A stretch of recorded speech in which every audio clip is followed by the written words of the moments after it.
and welcome to the new episode of our Brown Bag Meetup series. Today we've got our colleague Joe Anugo, who will be presenting about the decentralized voting using blockchain, and who works as a senior manager at EPAM Systems. I'm your host Alek Kalipov, and Daniel Simpson, also our colleague, will help me with the moderation and with the Q&A part.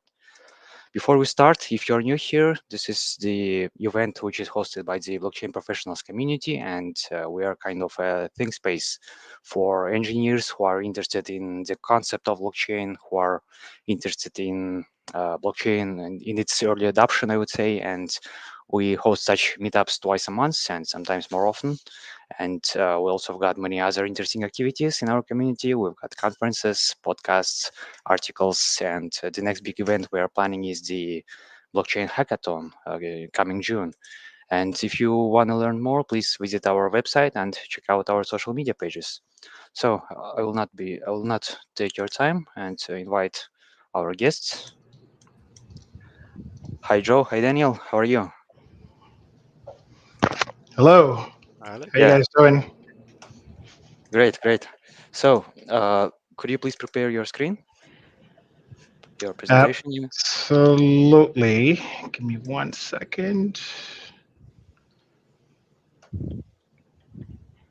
So yes, as I mentioned earlier, Daniel will help me with the questions and with the discussion part.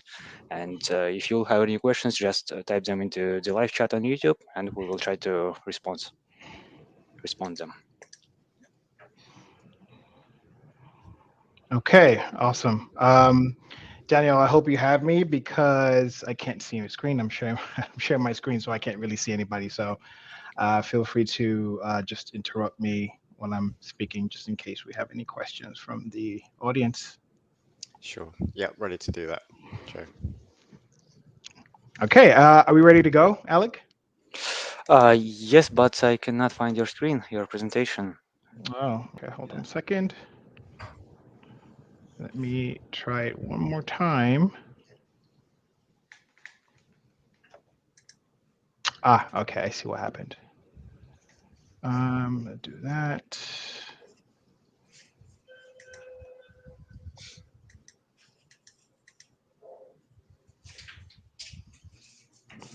Yeah, it works. Just a second. So, okay, good luck. Awesome. Thank you. Um, as Alec mentioned, my name is Joe Anugo. I'm a senior manager with EPAM's business consulting team. A lot of my focus has been around intelligent automation. However, most recently, I've been diving into the world of blockchain, just to kind of get a better appreciation for the technology and also figure out ways that we can, solve problems using this technology. So I think I came upon this particular topic of decentralized voting because um, there's been an explosion lately of, well, I won't say so much of an explosion, but there's been a lot of conversations lately around the future of voting, what it looks like, and obviously with the Web3 conversations that are currently ongoing in the tech space, um, naturally these conversations about how do we take some of these, um, you know, real world systems that we're implementing today, how do we move them into the blockchain? Voting is a very interesting topic, as I'll get into, because I think as we sort of move towards that, implementing more blockchain based systems, we're going to see a lot of use cases around, well, a lot of use for, decentralized voting. How do you implement that? um, I'm also going to touch on sort of the public, federal, real world applications on of the use of blockchain in federal, state, city elections, and some of the outcomes of what that is, right? So, um, diving right into it, I think before I move on to kind of like the meat of the presentation, I just wanted to sort of put this on here. This is typically the accepted definition of an election system, right? of voting. So it has to guarantee that a vote remains anonymous, even if you try to prove that it is, even if you try to prove that you actually voted a particular way, the system has to be able to guarantee that you're not able to duplicate that result, or you're not able to show that result, and that obviously fosters trust in election system. I'll probably go a little further to say that the system also has to be to add to the trust of the system. It has to be basically transparent. A lot of people have to understand how it works, and exactly how their votes are being tallied and counted and captured.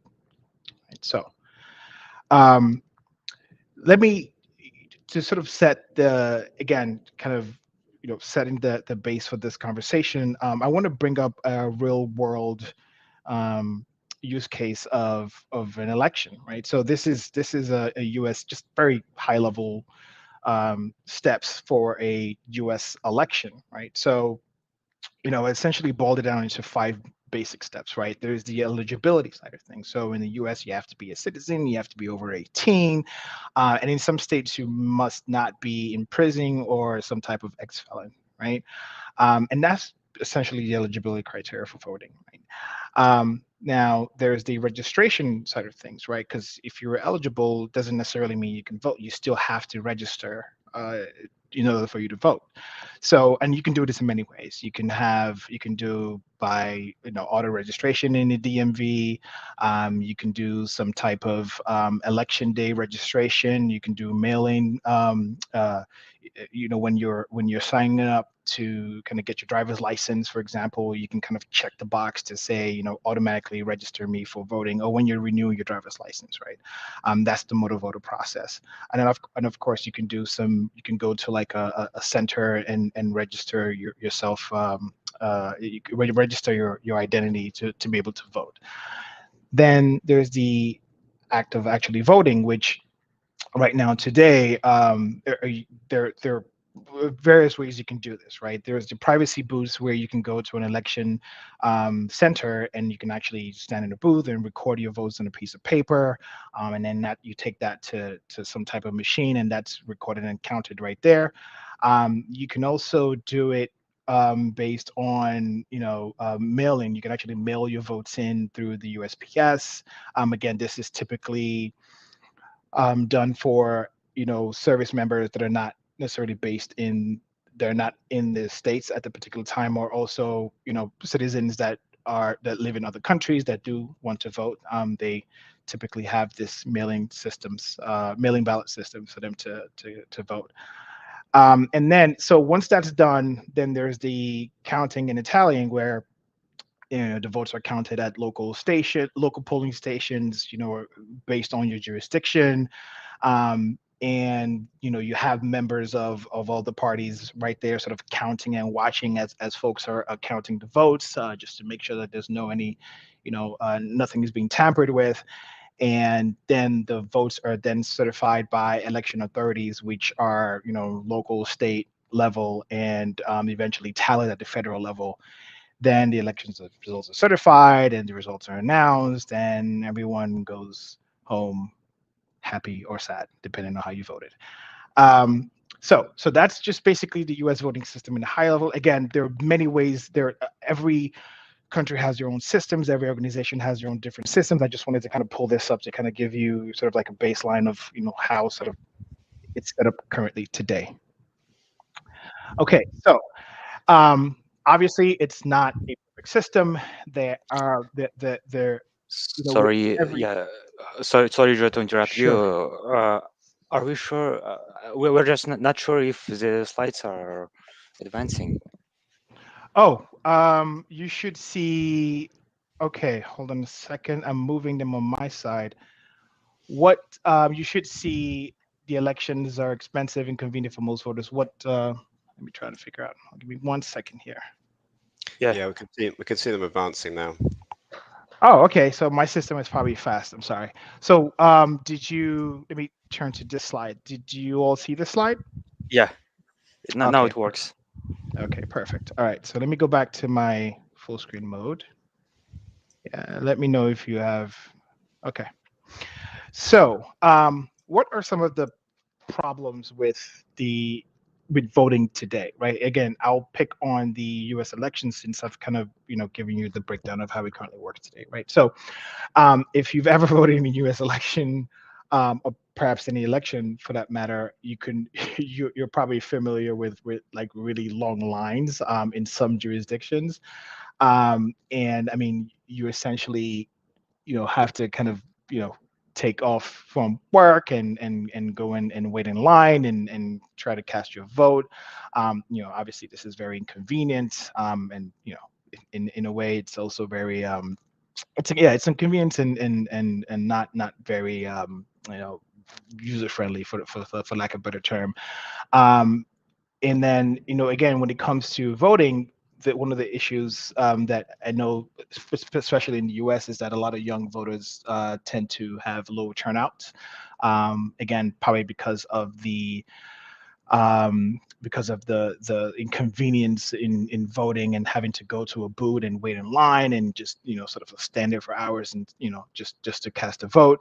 um, but then again, most ballots are, paper based, like I mentioned earlier. So, it's not digital. So you can make claims that, it's not necessarily good for the environment, it's eco-friendly, less eco-friendly, and obviously very time consuming because those paper ballots have to be counted manually by hand. And just to kind of, to verify those. And then, again, there might be difficulty in getting to the polling stations because in some areas, polling stations are actually quite far, and sometimes just be a little difficult to get there in time before they actually shut down, especially when you have to get off work early and do all that sort of stuff. So, and again, the cost is extremely high, right? Like, so I've put some stats here on the elections. That was the 2020 elections, and I think record amounts were spent. I think in general it's about like 14 billion, right? So it's a very expensive, very time consuming, a lot of manual effort that goes into play. A lot of people that sort of have to donate their time to sort of count this votes, but also a lot of people that have to be paid, right? And again, not even keeping the cost of, people getting off of work and the cost of the economy.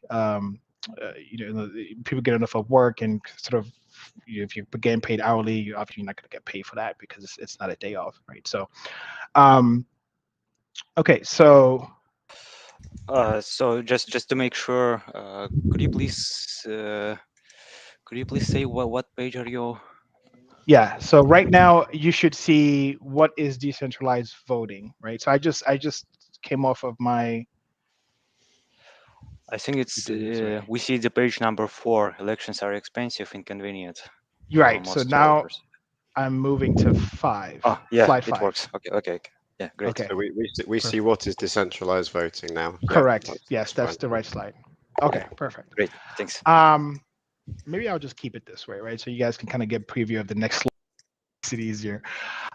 Okay, so brings us to our main topic, right? What is decentralized voting? So, and let me kind of move to the sort of, you know, this use case. So, um, decentralized voting is essentially a voting system that is typically performed on a blockchain.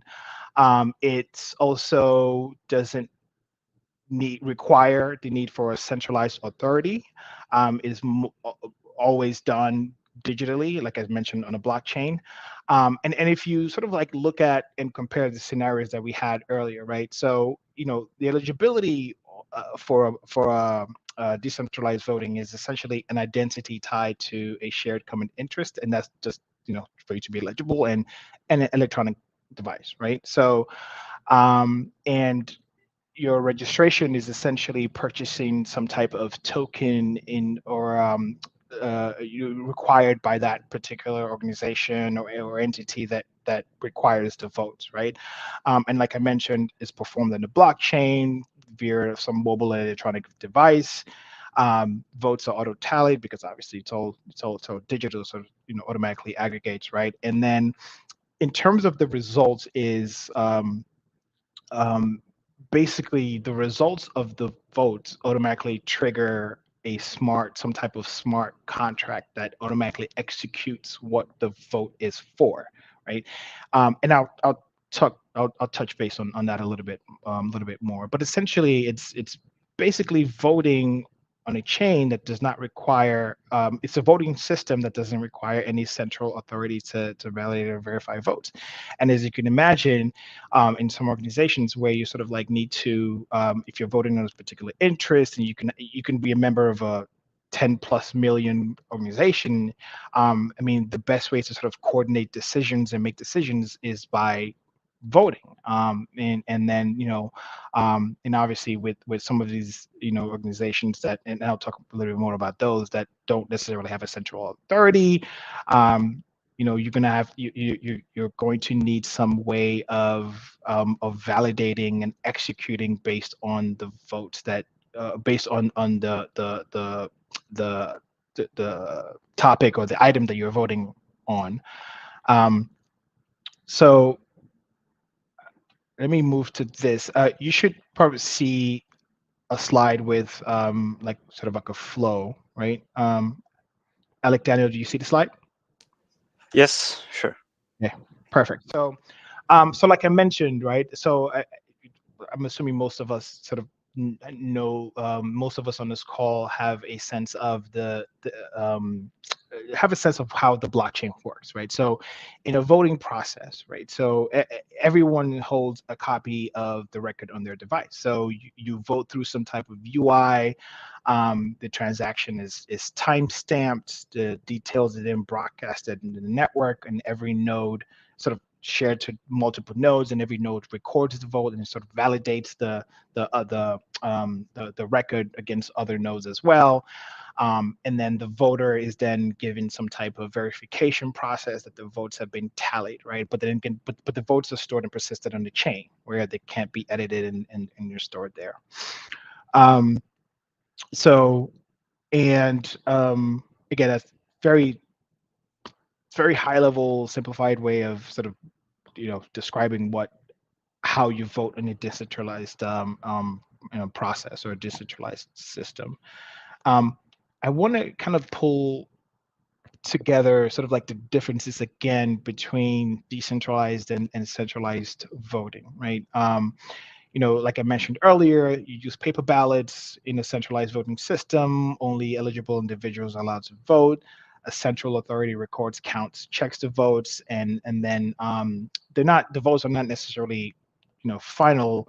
Well, sorry, the votes are final and can't be updated once they've been certified. Again, you can make arguments for like other things and go into arbitration and stuff like that, but that's out of scope for this conversation. But in the decentralized voting is essentially anyone with a token can participate, right? A required token can participate in that voting process. It's decentralized and everyone has a copy of the voting records on their own devices. In the centralized, you don't have any sort of copy, like you just vote and you move on and you have no recollection of what sort of happens after. I mean, you have an idea of what happens, but you have no evidence of what happens after that. Like I mentioned, it's typically built on a blockchain. The votes are authenticated based on using some cryptographic algorithm. They're done electronically. They can be tracked and verified, and the usual outcome is is triggering some type of smart contract, right? Which is tied to the initiative that you were looking to vote on. Okay. So the next, so this slide sort of starts to go into some of the applications of decentralized voting. Perhaps the largest and the largest use of decentralized voting is is via the use of DAOs, right? So a DAO is a decentralized autonomous organization. And I'm sure if you've been paying attention to the news lately, there's been an explosion of DAOs that have been created for many interests or many initiatives, right? So they are interest based, very flat or fully democratic institutions, organizations, where there is no central authority, no CEO. Like I mentioned, it's essentially a group of folks that have a shared common interest coming together to, for some type of initiative, right? So um, any DAOs can be created for pretty much anything. It's essentially, most it's any organization. It could be a company, it could be a charity, it could be created based on some type of land ownership, and I'll talk about that for a second. But the way decisions are made in a DAO is just through voting. If you look at setting up a DAO, your voting mechanism has to be set up because that's how your decisions are being made.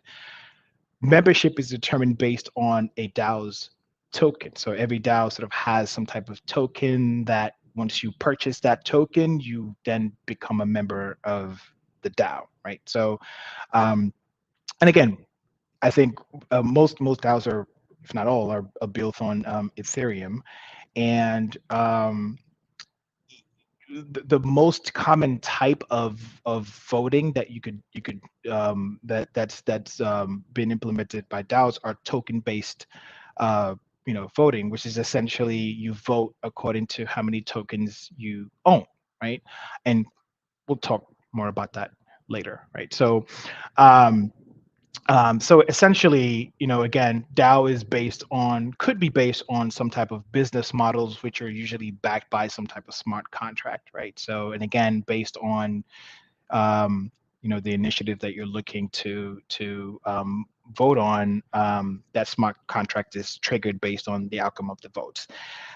I just put here two examples of DAOs that you probably have heard. There's the popular one, Make a DAO, and there's another one, City DAO. City DAO is actually quite interesting. It's a DAO that has been set up to, believe it or not, buy land in Wyoming. Right. So essentially their whole idea is they pool money together. Again, they pool money. You become, a member based on, the tokens you buy. I think there are about 10 million members or so of City DAO. But you pull money together, and ideally they vote on the next basically the next real estate or the next land that they're looking to buy. So I think they just acquired one in Wyoming for like 4 million, and I think there were conversations about whether or not they wanted to buy Kanye West ranch in Wyoming as well. So that's essentially what City DAO does. Their main goal is for them is to kind of start building real life real estate on the blockchain. So when they buy this land, well, first of all, they vote to what land are we going to buy, and then they also vote to figure out what to do with the land that they bought, right? So you can imagine, again, large, very, very important means of making decisions with using a DAO. So still on a DAO, like I mentioned, largest application of decentralized voting to date. If you look at the image that I have here on the right, it sort of gives you like the flow of like how the vote system sort of works, right? So it's like I mentioned, is for you to register a DAO or for you to be a member of the DAO, you purchase tokens, using they're based on your using your wallet or address. The transactions are recorded on the voting transactions are recorded on a blockchain, and some type of smart contract, which is basically the business rules that sort of govern the DAO, is executed based on the outcomes of the votes. And the DAOs vote on literally everything. I think MakerDAO votes on what bug fixes that they need to make, what what investment decisions they need to they need to execute, what types of protocols. So nothing nothing is off the table. They literally vote for every single thing. Right. Um, so moving on to other applications of, I think now we're moving towards the sort of the government-based voting applications that have been that have been implemented using some form of decentralized voting, and then I'll explain what I mean by that. So this is another example at the city of Moscow where there is an e-voting, which slightly different from, sort of decentralized. But the reason why I have this as an example there because it is being done on the blockchain, and the idea is to eliminate as much, you know, centralized authority as much as possible. But I think this is, this was able to be implemented based on the active citizen app is not being used for, you know voting on officials or anything, right? Is basically on initiatives for a small city of Moscow. Like, for example, do we need to, install a traffic light in this particular location, or do we need to implement a new, and do we need to have a new festival, right? So it's just basically like cities, sort of interest based, like, citizens initiatives, right? Not necessarily for any electing any officials or anything. It's just, initiatives that citizens might be interested in, right? Naming of subway stations, speed limits, and bus routes, right? So, it was originally used with just regular technology, but I think, but they had made the decision to move to the blockchain, just to kind of, again, foster the trust and stop any hesitations around using this application, because most people have the belief that, again, by eliminating that middle authority, you can just, um, you sort of remove any doubts of tampering with votes, right? So, um, but yeah, it's been implemented in Moscow. It has there've been, some, um, there's been some controversy around registering folks on the app, because I think you still need some type of external authority to register, register a person before they are onboarded into this platform, right? So there's that question of, whether it's really decentralized or not, since you sort of need some type of central authority to be able to, register someone to use this app. And okay, so another application of, blockchain election voting is been the city of Tsukuba in Japan. They essentially created this voting app as just to make it easy for their elderly citizens to be able to vote, right? So, like I mentioned earlier, part of the inconvenience of voting on a, real life election is just, it's sometimes it's difficult to go to a polling station, right? So they essentially created this, this decentralized voting app. It's one thing I do want to mention is that a lot of these initiatives are sort of like the early stages of implementing decentralized voting and using them for government or so some type of local, federal, public election, right? So, and I'll talk a little bit more about that. But what the trend that I noticed is, which sort of makes sense. They deploy that for a very small sample sized population, and then they eventually, test it out. If it works, they scale. If it doesn't work, they shelve it until the technology is good and is fixed, and they're ready to implement it in a, real world scenario. Um, but essentially, the idea is, it's, everyone has some type of 12-digit number that's stored in a private blockchain, and it automatically registers individuals. And then, once it's time to cast your votes, um, the you vote on this election, you vote on this app, and then your information is recorded, right? So, and another use case is in I don't know if I'm pronouncing it right, but I think it's Shug, Switzerland, where they just implemented they implemented a blockchain voting system, but again, just for a small city, but it's not necessarily for a, you know, federal election, but it's just for different initiatives, for that particular city, right? So, again, very similar to the Active Citizens app in Russia. They just use that to vote on different initiatives, right? And it's built on Hyperledger Fabric. But again, it is also it's basically, before you can use this voting app, you do have to authenticate with another um, external, service. And I think most the ease of using this, and I think most cities and town in Switzerland actually have some type of digital registration for all their citizens, which sort of makes this, a little easier to implement. Um, so, which then brings us to the US. So I think the implementation of, blockchain voting or some type of decentralized voting in the US is probably a lot more.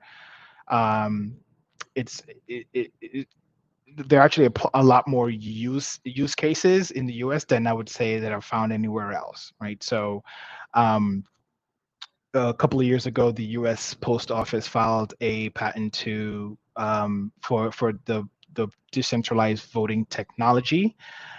Um, However, what's interesting about this is that prior to filing this patent, the U.S. actually implemented a prototype in 2020. And again, this was just as a response to sort of the noise around the 2016 U.S. elections, right? So they decided to, okay, let's try this blockchain voting system to sort of see how it's going to work, right? So they implemented a prototype, and one of the I mean, the way it typically works is the voter, you as a US voter, you receive a QR code by mail. The QR code has an ID number. You register this QR code with your unique identifier, and that information gets persisted in the blockchain. And then, when it's time for you to vote, is then your voting is then tied to your identity on the blockchain, and your vote is recorded. And when it's, and then it's sent to the authorities for, anonymized, sent to the authorities, and then you get a receipt of your votes. So, like I mentioned, it was, implemented in 2020. However, there were some security concerns around how it was implemented. Again, it was, it's a prototype. It's so I didn't necessarily think um, the technology was mature enough to be implemented. But that being said, it was shelved due to the security concerns by, some experts, and as well as the FBI as well. And but that being said, the U.S. Post Office, they were awarded a patent, so they hold the patent today.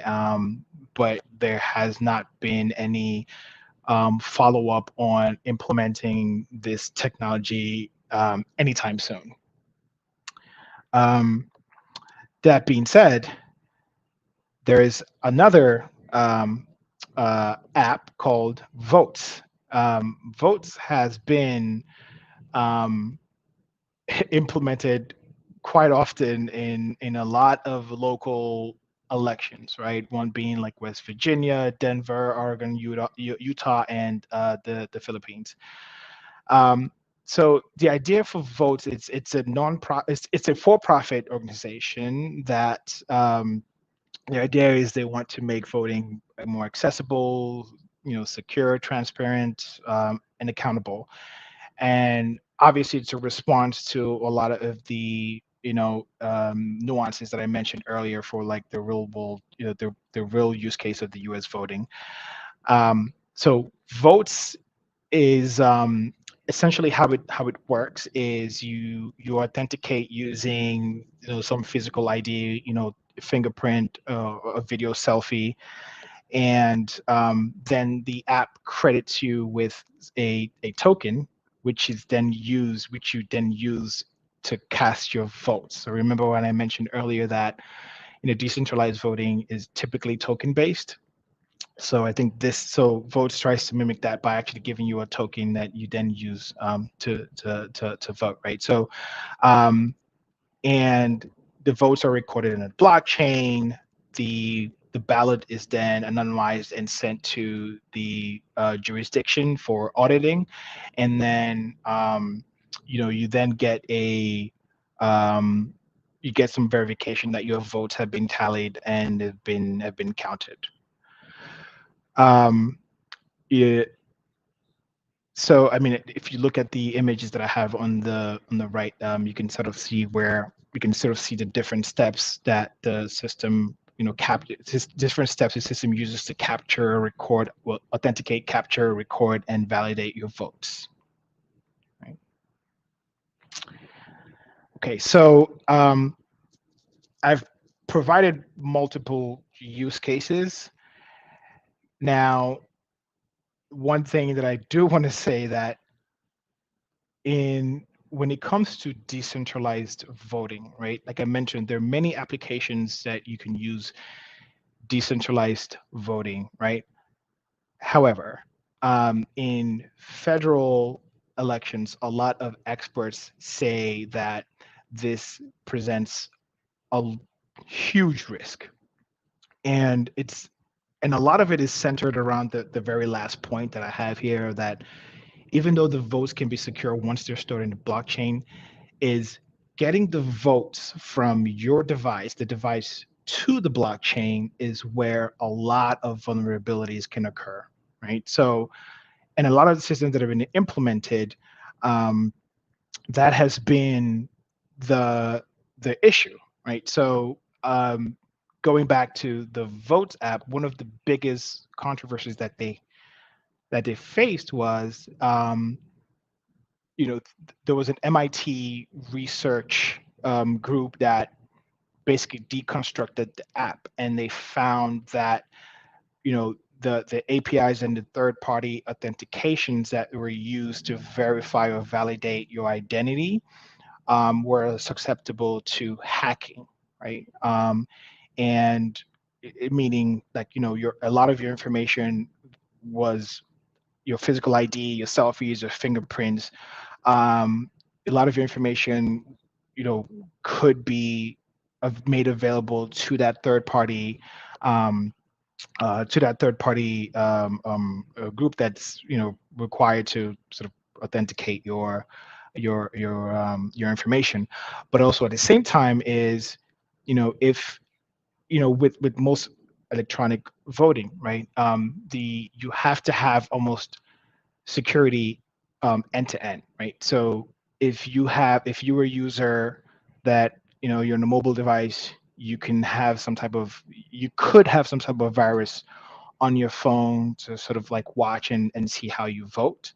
Um, you can have some type of virus to kind of determine the way and the manner that you voted, which then could lead to things like vote buying, for example, right?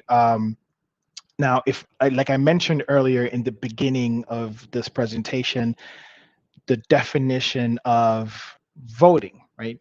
Ideally, a trusted voting system, you should not be able to duplicate, or you should not be able to prove the way you voted, right? There should be no receipt or whatsoever of how you voted. A lot of experts are saying the reason why we're not where we need to be when it comes to decentralized voting or blockchain voting is because you can, in some way provide a receipt of how you voted, which could then lead to things like vote buying. You know, which is which is very illegal, especially in the in the United States. I could go to a bar that's saying, I'm going to give you 10% off if you vote this way, right? Or I'm going to give you a price a beer if you vote a particular way. But then the fact that I'm using my mobile device, I can sort of trace and sort of show a receipt of how I voted, so then I can get the beer, which is again very very illegal, right? Um, there are also going to DAOs. There are also conversations around like dark DAOs, right? Dark DAOs are essentially um, cartels, right? Pools of cartels that come together in a DAO form with pools of money that could um, basically influence how organizations vote, right? So an example is if I have a DAO that's voting for, naming of a particular street, for example, the fact that, you know, the requirement for memberships of my DAO is that you have to buy a token to then belong to my vow to be part of my DAO. A dark DAO could buy a lot of tokens, and again, being that a lot of DAOs count their votes based on the number of tokens you have, you could imagine a dark DAO can buy a lot of tokens and use that to influence um, the influence the initiative that I'm trying to get my members to vote for, and they could just sort of spread that across on a very large scale and sort of shape whatever initiatives that they're looking to push, right? Um, there are there have been ways to mitigate this, right? There's been something called like a exponential, exponential quota voting system where you are allowed to buy a vote. And again, in a decentralized voting system, you are allowed to buy a vote. However, when you buy a vote, is then it's your votes are then the cost is exponential. So you can buy this vote as a particular cost, and then you could buy the next vote exponentially, right? Which is sort of another way to kind of deter folks from, influencing based on the number of tokens. Um, One of the things that I mentioned earlier is the ability to provide some type of digital receipt um, that you can vote, that you have voted a particular way. There's also a risk of pseudonyms or dual identities. So I can create multiple identities and use that again to vote in multiple ways if I wanted to. Um, and like I mentioned, part of the vote buy-in um, and also just the ability of having things token based is, you risk having a plutocratic system where you could have just a few, you know, few members just basically controlling a lot of the votes, right? Just getting just being token. I can have n tokens, millions and millions of tokens compared to other members that could have thousands. But again, my votes obviously will always count because I have a lot more tokens. And again, the mechanism for taking the storing the votes in the blockchain is susceptible to risk and vulnerability and hacking, right? Um, so again, there are applications that there are uses where you can where some of these things um, don't really matter, right? So for example, I can, if I own some type of investment group, right, investment DAO, for example, and even if I have the most tokens, if most of my funds have been in that investment now, so I probably have the most say because my funds are probably make up the largest percentage of the portfolio. So in that situation, you know, um, it's okay to have more tokens and I can make votes based on whatever approach that I want to take, because again I have more risk. I'm more open to the risk. So there are situations that I think decentralized voting makes a lot of sense. Again, in corporate environments, you can, if shareholder voting, you can actually implement decentralized voting when it comes to like shareholder elections. They're actually faster and more efficient. And again, so um, yeah, I mean, it definitely could work. But in terms of the large scale, public elections, there are um, there are lots of things that will probably need to be addressed before using voting systems in a large scale. Um, a lot of these states. So if you look at the first example that I gave, with the votes app being used in West Virginia and Denver, so a lot of these states have shelved votes. They've kind of paused using this app for now until those initiatives are those vulnerabilities that I mentioned have been addressed, which votes is working actively to get to address them. But right now they don't plan to use them for any near-term elections that are coming up. Okay. So I've come to the end of the presentation. I hope I was able to provide some understanding on decentralized voting, its use cases, vulnerabilities, and strengths as well. Um, Daniel, Alec, I don't know if we have any questions from folks. I'm more than happy to take any questions. Thanks, Joe. Yeah, it's very interesting. Yeah, we got a couple of comments there already. We've got some from Fernando, and I think the key question that he's asking us, and hopefully we're seeing it on screen there. So, what would be a good implementation to ensure one person, one token vote? And I think you did touch on that a little bit earlier. So, that Yeah, key issue of making sure that yeah, one person, one vote. yeah, no, and let me elaborate a little bit more on this. So that has been kind of, and not necessarily just for DAOs, right? In general, is how can we ensure that votes are not being manipulated, right? Like if you're setting up a DAO, this is something that you have to really really think hard. You have to be very, you have to think very carefully on how you implement the vote. um, the one person one token will be very very difficult, right? Because again, it's the relationship is one to many, right? One to many tokens. So you can either vote based on identity, right? So you as an identity, you're voting. We don't necessarily care on your how many number of tokens that you have, and I think they call that something, I think proof of stake or something like that. um, but then again, the problem is you then face multiple identities in some DAOs.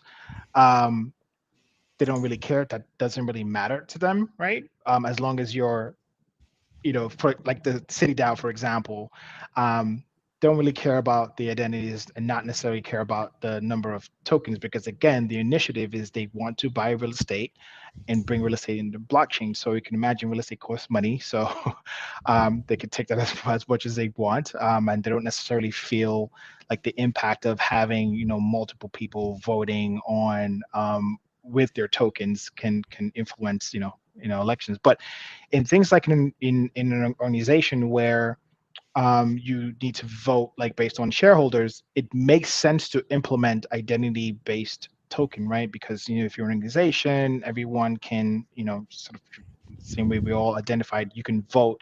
You're not voting based on your token. You're voting based on your identity. So it'll be really difficult to do the one token, one identity um, vote, because they're just not necessarily set up that way. You can either probably do either or for the most part. I hope that answered that question. Thanks. Yeah, and I guess that's this issue of identity is present Mm, whether you're doing whether you're doing blockchain voting, whether it's just your traditional physical voting now. I mean, there's a lot of fraud that does happen in the real world. So that's a correct. problem in both the decentralized world and the real world, I guess, as well, isn't it? Yeah. Yeah, absolutely. Oh, I do want to say one thing though. Like, so one thing that could be interesting is, and again, there are lots of regulations around this, but so if you wanted to register Coinbase, for example, your your state ID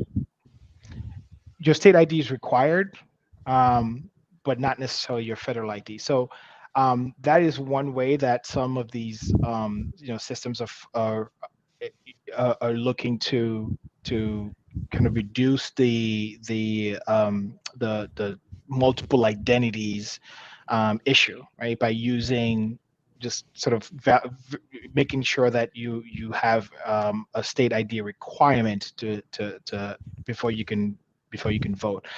It's not it's not it, it's not something that has been like fully implemented, but there are conversations around making that like a requirement, right? But right now anyone can kind of go in and do it, but that's one way to mitigate that.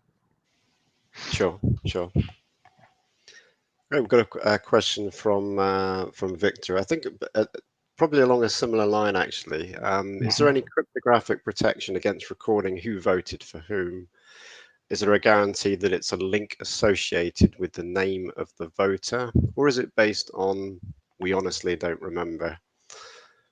So I guess it's on a similar line, I guess, to Yeah. who's voting. um so in the use cases that have been implemented, no. um and that has been the issue because I think, and I think the challenge has really been around security, right? So a lot of blo- organizations that use decentralized voting have been implementing security in isolation, right? But then when you start to move into other systems, right? Other, it could be another blockchain system or another DAO or another organization, then that vulnerability that the organization has then adds to the ongoing vulnerability that you have, right? So in the case of the votes app, they used a third party to authenticate an individual, right? I mean, they used a third party tool to authenticate, using physical ID and fingerprints and stuff like that, right? I don't think there's any application that's built on the blockchain that could authenticate folks and individuals that could then use those cryptography um, to basically mask those identities. And I think that's one of those things that would probably need to be addressed because right now, if I'm sending this information to some type of API, the security is just not there. It's well, I mean, the security is there, but it's just very vulnerable and to hacking. It just and is again, it's the way that it's being designed. So right now, there's been um, no mechanism to do that. Sure, sure. Okay, I think don't see anything else at the moment. So, guys, if you're listening, feel free to just to tap your question or comment into the YouTube live feed, and we'll address that with Joe now. But just maybe Joe, maybe I'll just jump in with a couple of thoughts of my own, Yes, and please. just with so the idea of public versus private blockchain is kind of a recurring theme, isn't it, in a lot of use cases. So I guess that a lot of the more public systems that you were talking about in your talk there, um, such as the post office voting system and kind of general wider kind of governmental voting, we're talking about kind of more private permissioned models there, I guess, aren't we? Unless you know of a country somewhere that's decided to jump into to allow a kind of a more of a public blockchain system. Would that be a fair comment? Yeah, no, that's a fair comment. Yep, that makes sense. Yeah. So just probably just not ready for it yet. Yeah, exactly. And that's the thing, right? So a lot of these implementations of these systems, they're just not ready for the the large scale implementation that's required, right? So for example, like in that situation, a private blockchain will be perfect for an organization or a company, right? Where you can sort of control a lot of those mechanisms, right? But when it comes to sort of like that, you know, large scale, public, where everyone can sort of go in and it's open, it's, everyone can go in and register it, the technology is just not, it's not mature enough to support that. Sure. Okay, we've got one from Alex. What is the most common back-end stake for decentralized voting system? I think possibly what Alex is getting at may be the type of consensus mechanism, maybe. Alex, I don't know if you want to type a little bit more there, just so we can understand the question. But I guess if we're talking about a consensus mechanism there, then if it's a permission blockchain, we're talking about just it would be an on-ramp that requires some kind of authentication rather than a sort of proof of stake or proof of work type system, I'd imagine. If it's a permission blockchain, but yeah, a you lot answered of Alex's question something different there, Joe. yeah, I'm not sure I quite get the question. I know that so the conversations around proof of stake is something that a lot of organizations, well, a lot of experts are proposing in terms of, for these large scale voting, and again, for a lot of reasons, right? Because they, it's more energy efficient. Sure. It's less costly. So I don't know if that's what they're trying to get at, but a lot of the implementations have been using that proof of stake. Um, so I don't know if that answers Alex's Yeah, we'll question. see. Alex, hopefully that answers your question, but Yeah. if not, feel free to type some more some comments or explanation on that. And you did mention some Ethereum-based models, didn't you, in your talk there, Joe? So that would Correct. be naturally proof of stake that kind of secures the ledger behind the scenes there, I'd imagine. Yeah. Every application that I've covered today has been on Ethereum. I think Sure. Ethereum has the largest. It's basically the go-to for decentralized voting. I mean, I think DAOs are pretty much all built on Ethereum. Sure. Perhaps I'll just pitch in with one more from myself, Joe. I'm Sure. hogging the limelight a little bit just while we wait for No worries. for other questions from the viewers. But just a sort of wider question, really, on I suppose the motivation for for governments and kind of public organisations to introduce this kind of system. Do you think that they're doing it for kind of almost to give an image that they're doing the right thing and kind of introducing some transparency that it's almost like a selling point of implementing it rather than in some countries rather than just interested in the solution itself, almost like a publicity thing in some cases, perhaps. Would you agree with that? Um, in some cases, yes. It's been some. So, for example, in the active citizens, it does scream, some type of publicity or kind of, goodwill to the citizens, right? Of this application.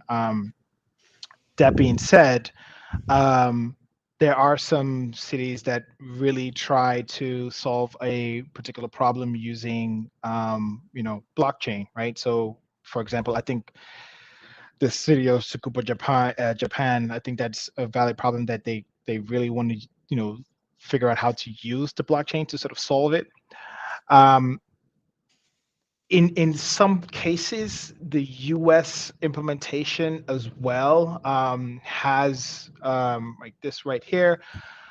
And not just votes, right? I think there are other apps there that have been used as well. The issue of elections in the U.S. has been, the nuances have been going on for years. I mean, people have been talking about how it's just very inconvenient. You don't get a time off, but then also, I think the one of the biggest thing about the U.S. election is that you find low turnout rates amongst young voters, and young voters are the ones that are most likely using, electronic devices. They're the ones that are very comfortable, casting ballots and stuff, right? And then, as you can imagine, the pandemic happened where people were just very nervous about going to the polls. So again, situations like that would sort of is another problem that's been, that the U.S. actively tried to solve. Um, the drama that went on with the 2016, 2016 and 2020 elections obviously kind of, brought that to light as well. So um, I do think there are some valid problems that governments are looking to solve by implementing this, or at least trying to figure this out. Um, but in some cases, it could be also like a publicity. Let's do, because it's nice to have. Maybe a little bit of both, right? A I think little you bit made of both. A little bit yeah, of both. you do make a good point. I think there with the technology can be definitely an attention grabber for for younger generation who Hmm. traditionally don't really get involved in the vote.